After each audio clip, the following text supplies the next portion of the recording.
Friska, jadi dia begitu. Iya, kayaknya Rian emang udah taubat. Habis kejadian tadi, nomor aku langsung diblokir. Dia juga bilang semua yang pernah terjadi antara aku sama dia udah selesai. Terus dia ngomong apa lagi? Kalau lain kali bertemu, dia minta aku untuk tidak menyapa. Ya, anggap gak pernah saling kenal, begitulah. Gitu ya? Serius banget pengen taubat? Ya mungkin udah dapat hidayah kali ya. Hidayah apaan?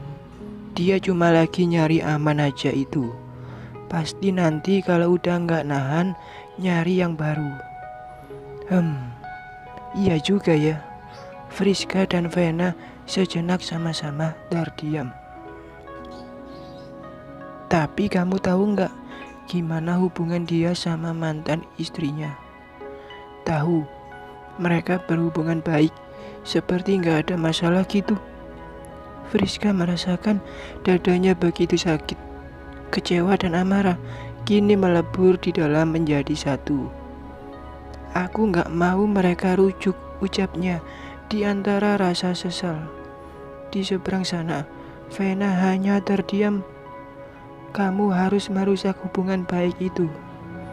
Tugas lagi. Bukannya sampai sini kerjaanku udah selesai. Memang benar udah selesai.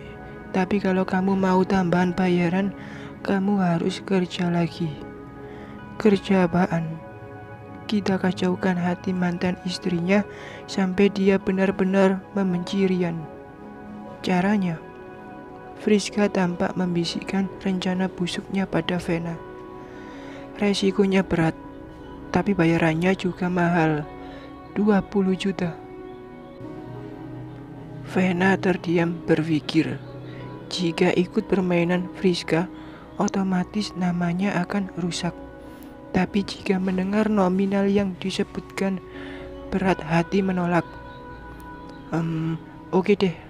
Friska menutup sambungan telepon dengan rasa puas. Dia lalu menatap satu foto yang masih terpajang indah di atas meja rias. Foto bersama Rian dan putrinya yang sudah tiada. Jika aku tak bisa memilikimu, maka Zaina juga tidak. Sampai kapanpun mas, kau tidak boleh kembali pada mantan istrimu itu. Dia tampak sangat terkejut dengan kehadiranku, bahkan menyuruh masuk saja tidak. Kamu tidak ingin menyuruhku masuk mas, tanyaku, membuat keterkejutannya sirna. Hah? Mungkin ada baiknya kita keluar saja, sanggahnya, seraya bangkit dari kursi dan berjalan mendekatiku. Mungkin berniat mau membuka pintu, namun aku yang berdiri di depannya langsung mencoba memeluk. Untuk sepersekian detik dia terdiam.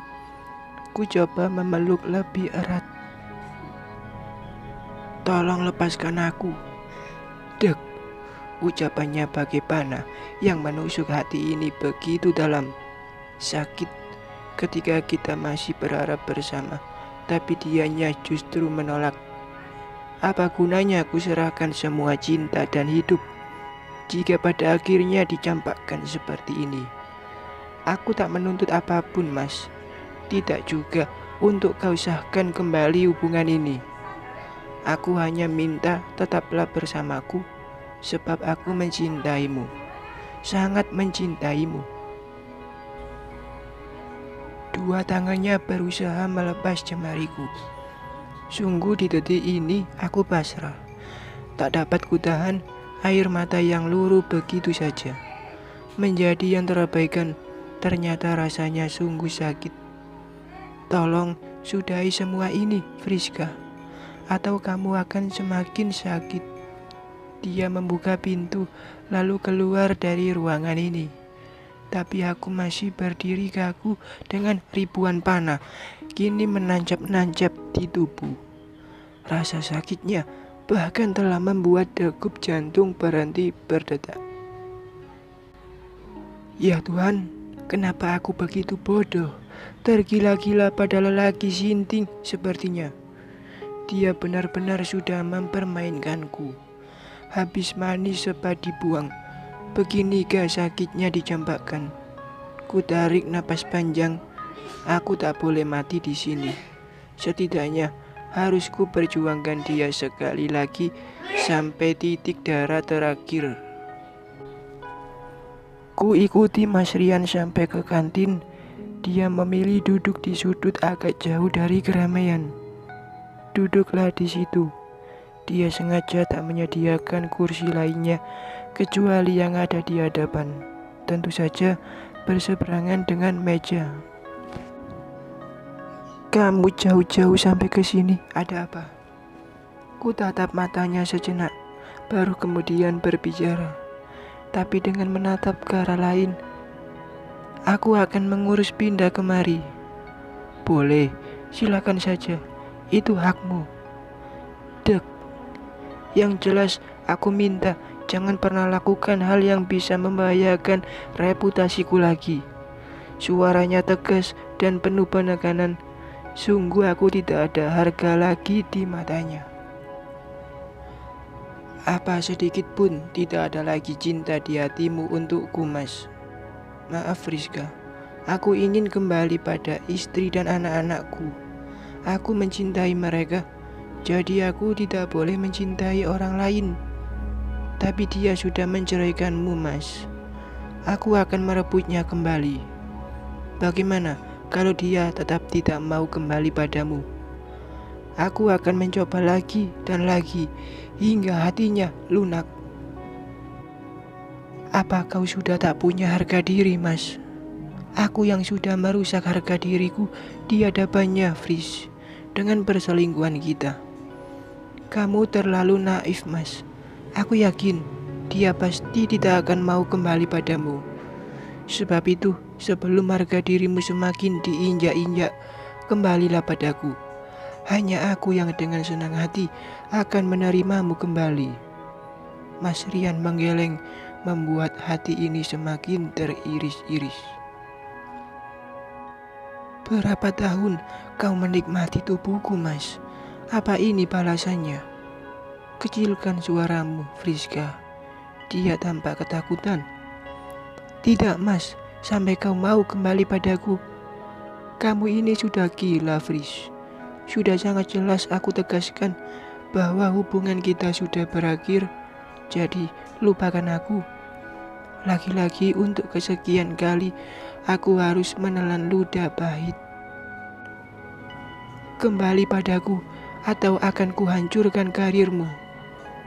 Berapa kali aku harus mengatakan, Fris, aku hanya akan kembali pada istri dan anakku.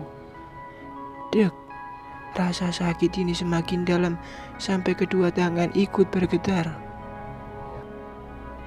Kau sudah menghancurkan perasaanku, Mas.